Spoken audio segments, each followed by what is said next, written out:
વડોદરા શહેર election number 14 વિસ્તારમાં આવેલ ઈદગાહ મેદાન ખાતે ઘણા છેલ્લા વર્ષોથી ગાયો માટે વેચાતા ગેરકાયદેસર દબાણ ઊભું કરતા વડોદરા મહાનગરપાલિકા દ્વારા ગાયોનો ઘાસ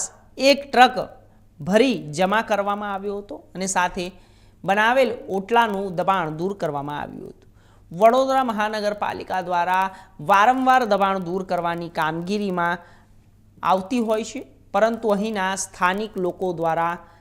ઓટલા બનાવીને ગાયો માટે ઘાસ વેચતા હોય છે। લોકો અહીં ગાયોને ઘાસ નાખતા હોય છે, ત્યારે ગાયોના ઝઘડતા આવતા લોકોને પણ અડફેટે લેતા હોય છે અને વડોદરા મહાનગરપાલિકાની દબાણ થવાની ટીમ દ્વારા વડોદરા જ્યારે વોર્ડ નંબર 14ના વિસ્તારમાં આવેલ ઈદગાહ મેદાન પાસે દબાણો દૂર કરવામાં આવ્યા હતા અને આ જગ્યા સરકારશ્રીના હસ્તક હોય તેને ફેન્સિંગ કરવાની રજૂઆત કરવામાં આવી હતી અને કાયમી દબાણો દૂર થાય તે માટે અહીં વહેલી તકે સરકાર ફેન્સિંગ કરે તે માટે વડોદરા મહાનગરપાલિકા દ્વારા કલેક્ટરને પત્ર લખવામાં આવ્યો છે।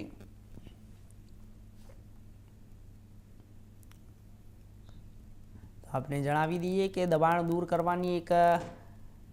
ઘટના સામે આવી છે। વડોદરા શહેર ઇલેક્શન નંબર 14 વિસ્તારમાં આવેલ ઈદગાહ મેદાન ખાતે છેલ્લા ઘણા વર્ષોથી ગાયો માટે વેચાતા અને ગેરકાયદેસર દબાણ ઊભું કરતા વડોદરા મહાનગરપાલિકા દ્વારા ગાયોનું ઘાસનો એક ટ્રક ભરી જમા કરવામાં આવ્યો હતો। સાથે બનાવેલ જે ગેરકાયદેસર ઓટલાનું દબાણ પણ દૂર કરવામાં આવ્યું હતું। વડોદરા મહાનગરપાલિકા દ્વારા વારંવાર દબાણ દૂર કરવાની કામગીરીમાં કરવામાં આવતી હોય છે અને પરંતુ અહીંના સ્થાનિક લોકો દ્વારા ઓટલા બનાવીને ગાયો માટે ઘાસ વેચતા હોય છે, તો લોકો અહીં ગાયોને ઘાસ નાખતા હોય છે, ત્યારે ગાયો ઝઘડતા હોય છે અને ગાયોને ઝઘડતા લોકોને અડફેટે લેતા હોય છે। ત્યારે વડોદરા મહાનગરપાલિકાની દબાણ થવાની ટીમ દ્વારા વોર્ડ નંબર 14 વિસ્તારમાં આવેલ ઈદગાહ મેદાન પાસે કરેલા દબાણો દૂર કરવામાં આવ્યા હતા અને સાથે જ સરકારને હસ્તક જમીન કરવામાં આવી હતી, ફેન્સિંગ કરવામાં આવે તેવી રજૂઆત કરવામાં આવી હતી। દબાણો દૂર થાય તે માટે વહેલી તકે સરકાર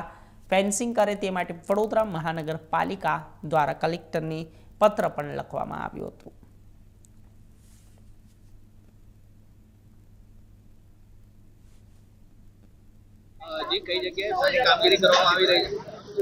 વહીવટી વોર્ડ નંબર 14માં ઈદગાહ મેદાન પાસેનો જે ભાગ છે ત્યાં મુખ્ય રસ્તા ઉપર જે ઘાસવાળા ઓટલા બનાવી અને જે ઘાસનું વેચાણ કરતા હતા,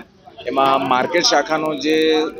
દબાણનો પ્રોગ્રામ હતો એની જોડે વોર્ડ ઓફિસ અને પોલીસ શાખા વાડી પોલીસ સ્ટેશનના બંદોબસ્ત સાથે આ દબાણ આજરોજ દૂર કરવામાં આવેલ છે અને જે ઓટલા બનાવવામાં આવેલ હતા એ હાલમાં પણ તોડવાની કામગીરી ચાલુ છે।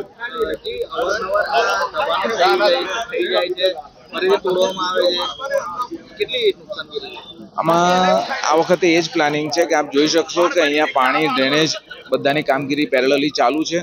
અને આ જે દબાણ હમણાં તોડવામાં આવશે એટલે પેરેલલી અહીંયા આરસીસી રોડ બનાવવાનું પણ કામગીરી હાથ ધરવામાં આવનાર છે। 18 મીટરના રોડમાં એવું અમારા ધ્યાનમાં છે, તો આ વખતે હવે પરમનન્ટ આનો નિકાલ આવે એ પ્રમાણેનું આયોજન કરેલ છે। યસ, આવશે, પરમનન્ટ સોલ્યુશન આવશે એટલે જ આજે જેસીબીથી બધા જે પણ ઓટલા છે એ રોડ લેવલે તૂટી જાય એ પ્રમાણેનું આયોજન છે ને એ પ્રમાણેનું કામ ચાલુ છે હમણાં। આજે દબાણની ટીમની સાથે માર્કેટ શાખા એ પોલીસ બંદોબસ્ત મેળવી અને વાડી પોલીસ સ્ટેશન અને માર્કેટ શાખા પણ આ ટીમમાં આજે જોડે છે।